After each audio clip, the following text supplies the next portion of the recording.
Du désert à l'oasis, madame, monsieur, bonjour et bienvenue à ce nouveau numéro que nous nous faisons le plaisir de vous présenter. Aujourd'hui, vous vous souviendrez que lors de la précédente émission, nous avons abordé le thème « Vivre l'oasis dans les déserts des familles brisées ».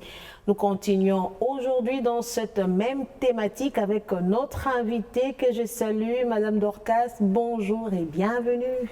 Bonjour Madame Noëlla, merci. Comment allez-vous? Je veux bien, et vous j'espère? Oui, par la grâce des dieux, ça va. Et je crois aussi que nos téléspectateurs sont très ravis de vous retrouver encore aujourd'hui. Nous continuons dans ce sujet, comme je l'ai dit au début, lors de la précédente émission, nous avions énuméré les différentes étapes, comment est-ce que dans chaque étape de la vie, chaque enfant vit la séparation des parents. Nous avons parlé des tout petits et les un peu plus âgés, mais aujourd'hui nous continuons dans cette thématique pour parler des adolescents. Maman Dorcas, je rappelle que vous êtes conférencière, conseillère des familles, entrepreneur. Aujourd'hui nous sommes très ravis de vous avoir avec vous. Nous continuons dans cette voie. Voilà, troisième point, parlant des adolescents. Comment les déserts du divorce affectent directement la vie des adolescents? Wow. J'aime bien cette question. Nous devons déjà comprendre que l'âge d'adolescence est un âge très complexe. Les ados, à cet âge-là, ils cherchent d'abord leur identité, ils cherchent à se positionner, ils cherchent à savoir qui ils sont, construire leur personnalité.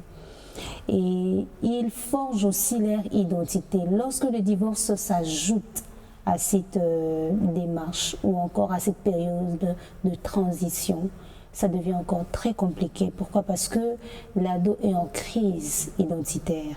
Et ajouter à cela le divorce, c'est très compliqué. Pourquoi je dis ça, c'est très compliqué? Parce que s'amplifient les difficultés. Certains adolescents deviennent rebelles.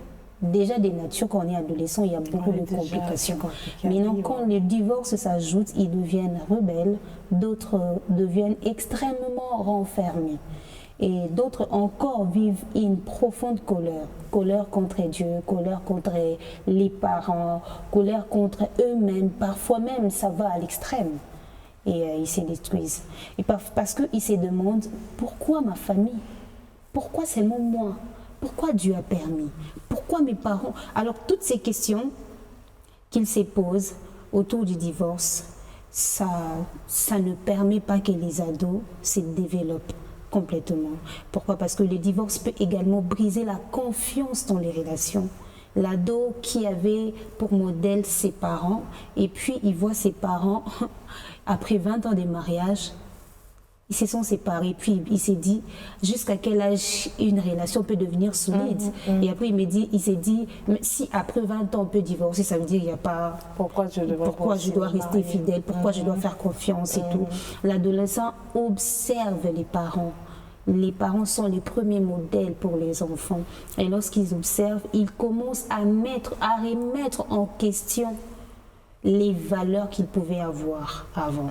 Ça. Surtout que lorsqu'on sait voir les familles à côté qui, eux, savent vivre ensemble, papa est là, maman est là, tu te poses des questions, tu te dis pourquoi pas moi, pourquoi Dieu l'a-t-il permis? Vous nous racontez, Madame Dorcas, je rappelle à nos téléspectateurs que c'est un vécu, c'est votre histoire.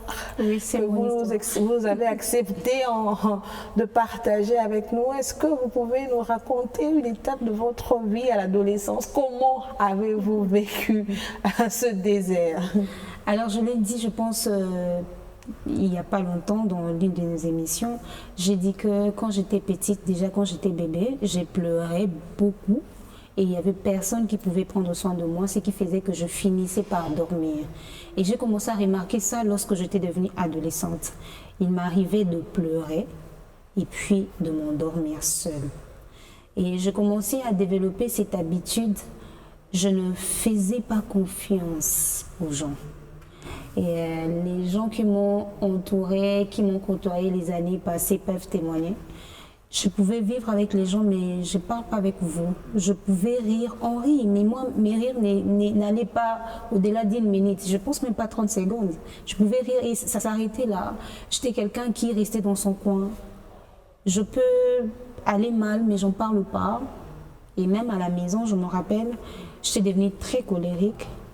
J'étais un enfant très bizarre. J'ai servi Dieu, je priais, oui, mais mon comportement, je n'étais pas très stable que ça. À la maison, j'étais dans la chambre, c'est ma pièce préférée.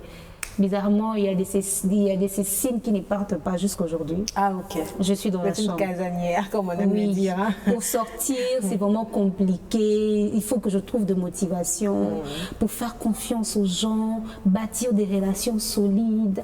Parfois, tu te dis, ah, je vais m'attacher. Est-ce que les feedbacks que je reçois, c'est pas seulement ce que moi-même je donne et puis je considère ça comme un feedback. Est-ce que, ça fragilisait beaucoup de choses. L'adolescence, c'est l'âge de l'école. Hein? Et comment vous avez vécu en milieu scolaire? C'était comment? C'était très difficile pour moi. Pourquoi? Parce que je n'avais pas déjà confiance en moi. Je ne me faisais pas confiance, je ne croyais pas au plan de Dieu, je ne croyais pas à mes capacités.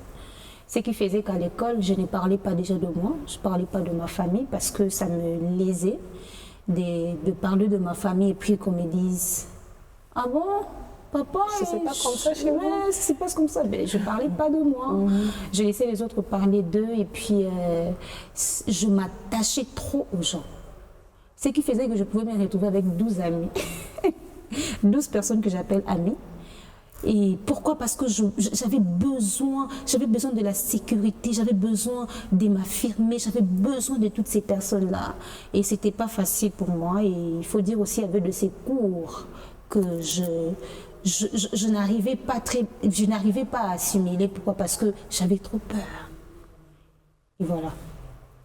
On ne souhaiterait à personne de vivre de tels moments. J'ai aimé cette phrase que vous avez dit tout à l'heure. Je pense que c'est lors de nos précédentes émissions. Vous avez dit que le divorce, en tout cas, on ne le recommande à personne et que les parents devraient tenir compte de tout ce que nous énumérons là, comment est-ce que ça affecte la vie des enfants et réfléchir à 2 fois avant de penser divorce. Maman Dorcas, la grande question qu'on se pose après que nous nous retrouvons dans ce désert, parce que les enfants, ils ne l'ont pas choisi, ils se sont retrouvés dans ce désert qui est le divorce des parents. Alors comment aider ces adolescents-là à vivre leur oasis ou comment ils peuvent prendre conscience, surtout ça, et chercher à retrouver l'équilibre dans leur vie?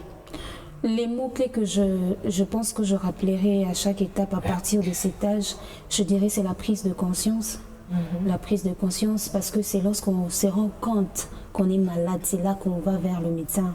La première des choses que je conseillerais à ces ados, c'est de prendre conscience qu'ils sont blessés, que les divorces de parents a quand même affecté leur estime de soi. Accepter leur état, en fait. Accepter l'état, accepter la réalité. La réalité, accepter, voilà. Parce qu'il y a de ces enfants, après le divorce de parents, ils n'acceptent pas que le parent s'est reconstruit, refasse sa vie, ou encore c'est compliqué. Se remarier peut-être aussi. Se remarier peut-être. Alors, la première des choses que je conseillerais à ces enfants, c'est de reconnaître leur état. Et la deuxième des choses que je conseillerais à ces enfants, c'est d'être humble. Pourquoi j'insiste sur l'humilité? Parce que déjà les ados sont, entre guillemets, un peu orgueilleux et un peu renfermés. Ils sont dans leur coin. Ils doivent être capables d'accepter de l'aide. Parce que moi, lorsque j'ai reçu de l'aide, je ne l'avais pas demandé. Le Seigneur me l'a envoyé gratuitement. Alors pour ces enfants, ils doivent être humbles d'accepter de l'aide. Voilà. Humble, accepter de l'aide que l'émission du désert à l'oasis vous apporte aujourd'hui par cette émission.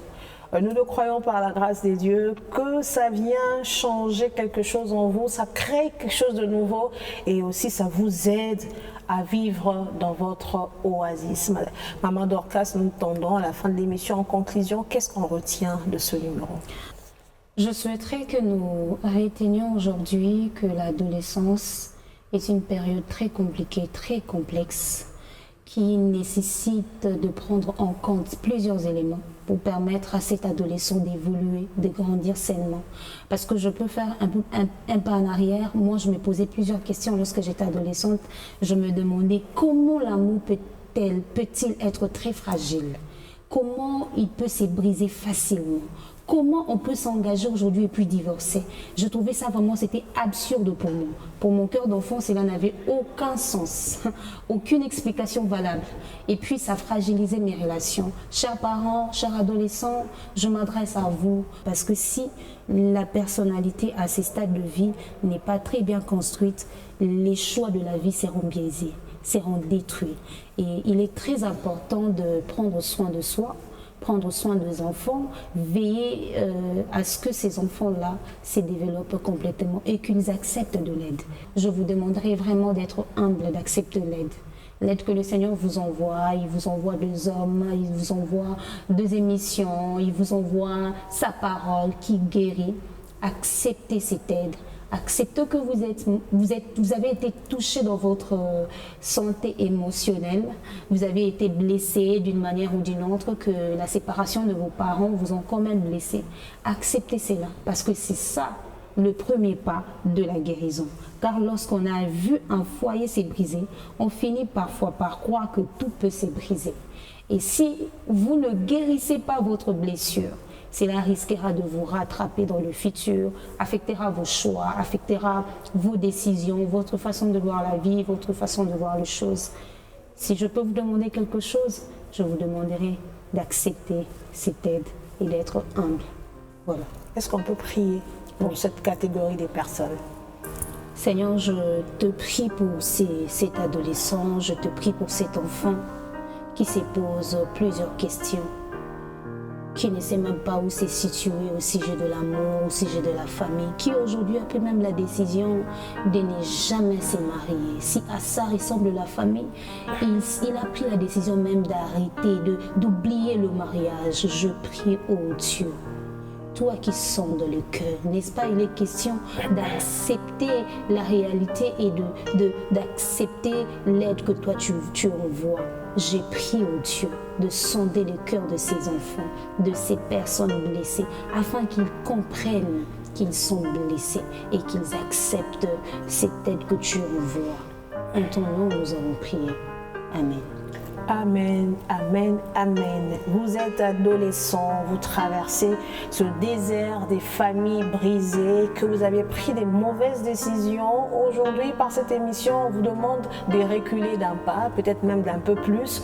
Appréciez l'aide que les seigneurs vous envoient par cette émission et partagez à ceux qui en ont aussi besoin. Vous connaissez des membres, des amis, des proches qui ont besoin de cette aide que le désert à l'Oasis apporte aujourd'hui. Partagez cette émission et que les seigneurs, par cette émission, vous fassent beaucoup de bien, vous réconfortent et vous donnent la joie dans votre vie. On se retrouve très prochainement.